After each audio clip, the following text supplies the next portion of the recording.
Bonjour à tous, c'est James, bienvenue dans 30 jours pour apprendre Photoshop Creative Suite. Donc précédemment, nous avons vu l'utilisation de la palette, comment ajouter et enlever des panneaux au sein de la palette. Aujourd'hui, dans le jour numéro 6, nous allons voir une introduction au calque. Donc ça va se composer de deux parties. Dans le jour numéro 6, une petite introduction au calque et dans le jour numéro 7, nous allons voir un peu plus en profondeur l'utilisation des calques avec les outils. Passons maintenant sur Photoshop. Sur Photoshop, cette introduction au calque va se présenter de la façon suivante. Donc nous allons voir qu'est-ce qu'un calque, en gros, et pourquoi utiliser des calques. Voilà. Ici, une petite composition pour illustrer tout ceci. Donc quelque chose de vraiment basique. Voilà. Donc qu'est-ce qu'un calque en fait? En créant un nouveau document à l'aide de CTRL-N, nous avons par défaut un calque qui est créé dans la palette, dans l'onglet calque. Nous avons vu précédemment que ce calque peut être transparent ou peut avoir une couleur en fonction de la couleur d'arrière-plan. Un calque correspond en fait à une feuille vierge, sans pixels, d'un document. Donc on peut créer autant de calques que l'on souhaite pour un document. Si je prends un exemple, on va prendre un exemple un peu plus imagé. Donc on va dire qu'un livre, c'est un document. Et les pages, ce sont les calques de ce document. Donc c'est vrai qu'un livre ne contient pas une seule page, on va faire comme ci. Donc pour écrire notre livre, on aura besoin de plusieurs calques. Ce qui va nous permettre d'écrire du texte, voilà, de modifier, faire des corrections et tout. Donc vous allez me dire, ça sert à quoi les calques, puisqu'on peut faire tout ce qu'on veut sur un seul calque. Ça, c'est vrai, mais ce n'est absolument pas une méthode à adopter. C'est vraiment, même en étant débutant, en ayant un peu de jugeote, il faut se dire que les choses, pardon, que l'on peut faire sur un seul calque, autant les faire sur plusieurs. Notamment si, par exemple, dans une entreprise, au sein d'une entreprise ou pour vous-même, vous souhaitez modifier des photos ou modifier une bannière et tout, vous la présentez. Et lors de la présentation, on vous demande entre autres, modifier le texte ou changer la couleur du texte et que vous avez travaillé uniquement sur un seul calque, vous serez assez embêté. Il faut savoir que le travail que l'on fait une seule fois n'est pas forcément le même lorsqu'on le refait. Le résultat est souvent différent. Entre autres, c'est ça. Donc les calques, on peut en créer autant qu'on veut. Il y a différents types de calques. Donc ici, on va dire que ce sont des calques simples, tout simple. Donc en créant un nouveau calque, on a des calques tout simples. On a aussi des calques liés aux outils, notamment un calque qui est créé lorsqu'on fait une forme, comme ceci par exemple. J'ai la forme de la maison. Donc ici, il s'agit d'un calque de forme.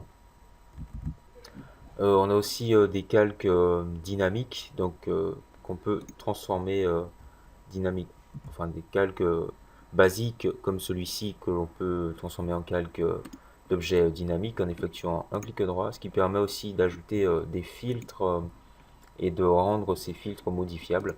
Donc l'utilisation des calques en fait permet de travailler de façon non destructive la plupart du temps. Donc, bien entendu, il va falloir quelquefois pixeliser des calques en raster, pixeliser, ouais, et fusionner des calques. Donc par exemple, si j'applique une dispersion simple, donc je vais juste faire une copie encore également de ce calque en appliquant une dispersion. Donc je vais dans filtre, euh, atténuation, je vais mettre un flou gaussien.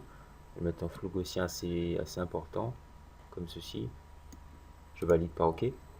Donc je masque. Voilà. Donc ici mon image de départ.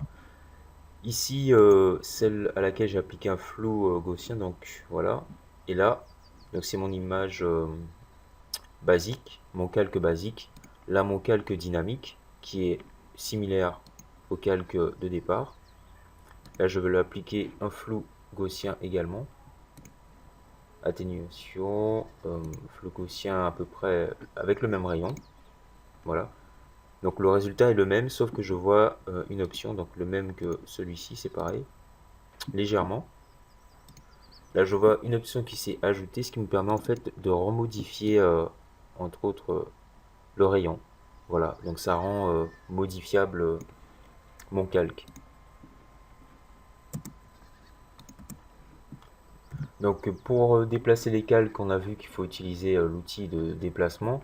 Par la suite, comme je l'ai dit, on verra comment créer un calque et faire quelques petites euh, choses sur les calques. Donc pour appliquer des changements sur les calques, on utilise essentiellement les outils qui se trouvent ici, donc tous ces outils. Donc les outils en ce qui concerne la retouche et autres, donc on utilise la palette de couleurs qui se trouve ici, ou le nuancé, ainsi que les styles. On verra ceci par la suite. Voilà, donc il y a aussi les calques texte, comme on a pu le voir ici, donc en créant un texte comme ceci, on voit un nouveau calque texte qui apparaît. On a vu les calques de forme, les calques basiques, calques dynamiques, et donc il y a aussi, on peut dire, donc c'est des calques un peu à part. Ce sont des calques, c'est pas vraiment des calques, mais ouais, ce sont des calques, donc des calques de réglage, donc que l'on retrouve ici via l'onglet qui apparaît ici, ou également ici, dans l'onglet qui est ici. Voilà.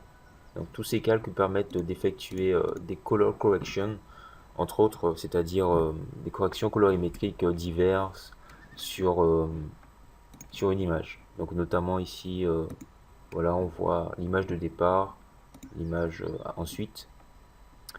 Voilà.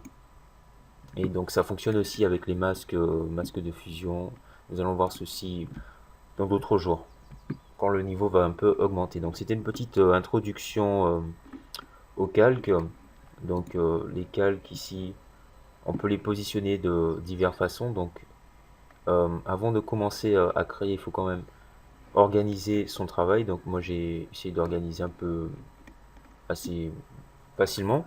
Donc j'ai positionné le soleil tout en haut. Pourquoi? Parce que le soleil il est par-dessus, enfin on le voit par-dessus le ciel en toute logique. Je peux le déplacer également aussi. Voilà. Donc les nuages, ils se trouvent tous ici. Je peux les déplacer. Donc je les ai mis dans un groupe pour pouvoir les déplacer tous en même temps. Donc en les déplaçant individuellement, ça donne ceci. Je peux aussi déplacer la maison également. Donc les calques, ça me permet de faire ça. Donc imaginons, si j'avais tout sur un seul calque, je vous montre. Voilà, donc je peux rien faire. Je bouge que le calque uniquement.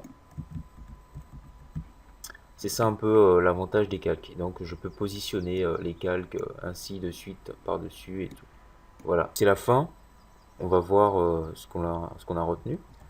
Donc aujourd'hui, dans le jour numéro 6, nous avons fait une petite introduction au calque. Nous avons vu un peu qu'est-ce qu'un calque, comment utiliser, enfin, des petites bases rapidement avant de passer au jour 7 pour l'utilisation des calques. Pourquoi utiliser des calques? Donc surtout pour travailler de manière non destructive et pouvoir revenir effectuer des changements et tout. Donc n'oubliez pas de sauvegarder également. Donc dans le jour numéro 7, c'est-à-dire demain, nous allons voir un peu plus en profondeur l'utilisation des calques avec les outils, la création de calques, comment supprimer un calque et voilà. Donc, merci d'avoir regardé, restez connectés dans 30 jours pour apprendre Photoshop et peace out.